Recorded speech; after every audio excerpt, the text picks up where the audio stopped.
dari siksaan yang macam. Saya sempat cari keselamatan di rumahnya Satpam di belakangnya. Tempat bersembunyi Pak ya? Iya, bersembunyi. Iya.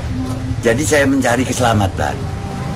Pas pintunya membuka, saya masuk, menyelinap di dalam. Tapi ada orangnya. Saya minta mohon maaf, saya mau nyelinap di sini karena saya bersembunyi gitu. Iya. Oh iya. Tapi akhirnya saya tanya lagi, kemana sekarang yang ngejar? Ke selatan, sudah sampai keluar dari sini. Ya, akhirnya saya mengikuti arus, saya keluar, pintunya ditutup dari dalam. Tak tahu saya suruh keluar lewat pintu belakang, tak tahu di belakang orangnya numpuk. Ya saya langsung dipukul, ceplos, habis gitu saya ditubruk sama sepeda.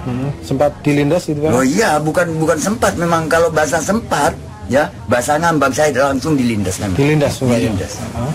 Ada berapa motor waktu itu yang dilindas? Satu motor ya? Ya, satu. Ya. Setelah itu Bapak tak sadarkan diri Pak ya? Bukan tak sadarkan diri, saya sadar, tapi saya acting pura-pura saya nggak sadar. Ya. Biar enggak semakin iya, ya. Kalau saya sadar mungkin saya dibunuh. Bapak. Ada. Iya. Endan. Iya. Bantu itu. Terus akhirnya itu lari ya? Ada sebagian orang si A, si B, si C, akhirnya orang-orang keluar semua yang para pelaku kabur ya? Kabur. Entah kabur kemana, yang penting saya terselamatkan. Itu dia pernyataan dari Pak Tosan mengenai bagaimana kondisinya waktu itu menghadapi puluhan orang yang kemudian menyerangnya di rumah Pak Tosan ketika kejadian. Saya akan langsung ke Lumajang lagi untuk bergabung dengan kali ini salah seorang saksi, yaitu Pak Moh Imam, yang kabarnya ada di lokasi ketika kejadian itu berlangsung. Selamat malam Pak Imam. Ya, selamat malam Mbak. Ya, Pak Imam, ketika kejadian Pak Tosan waktu itu mengalami penganiayaan, kabarnya Anda ada di tempat waktu itu? Ya, saya ada di TKP di rumahnya Pak Tosan itu. Ada jarak berapa jauh dengan Pak Tosan waktu itu, Pak? Kalau saya sama Pak Tosan kurang lebih 3 meter itu. 3 meter, artinya tidak jauh dong ya? Anda melihat betul siapa-siapa pelakunya? Ada berapa orang pelakunya waktu itu? Sangat. Kalau orang-orangnya lebih dari 40 orang itu. 40 orang. Baik. Mas Imam, apa yang terekam di ingatan Anda hingga saat ini? Kalau yang terekam di ingatan saya itu ya yang waktu kejadian Pak Tosan langsung dipukul ya gitu. Semua udah ingat semua itu. Pak Tosan sempat melawan, apakah waktu itu Anda melihat seperti itu? Enggak, Pak Tosan nggak bisa melawan, nggak melawan dia. Sempat ada dialog antara kelompok ini dengan Pak Tosan? Kalau dialog nggak ada dialog sama sekali tuh, nggak ada, langsung mukul aja gitu.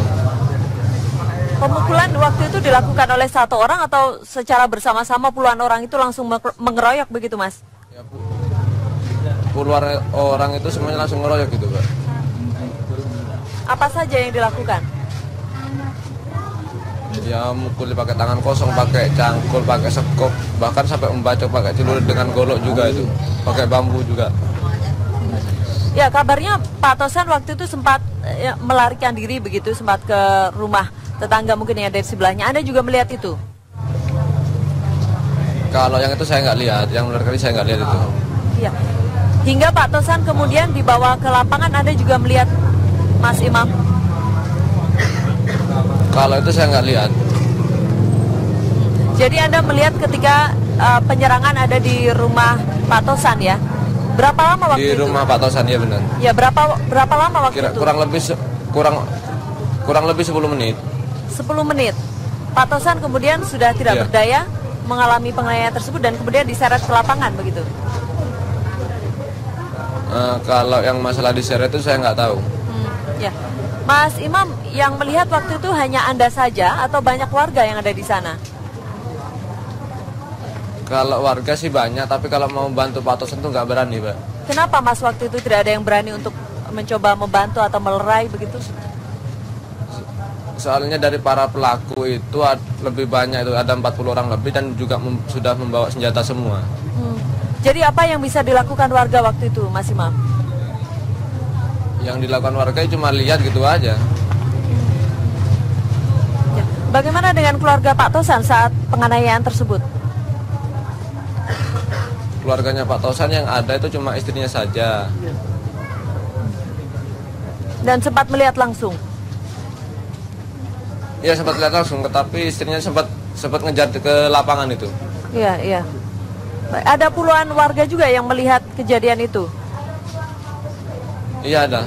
Baik. Kalau warga itu banyak, yang nonton dari tepi-tepi lapangan itu banyak. Ya, ya.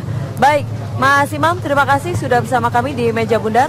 Dan pemirsa, kami masih akan lanjutkan perbincangan sesaat lagi di Meja Bundar.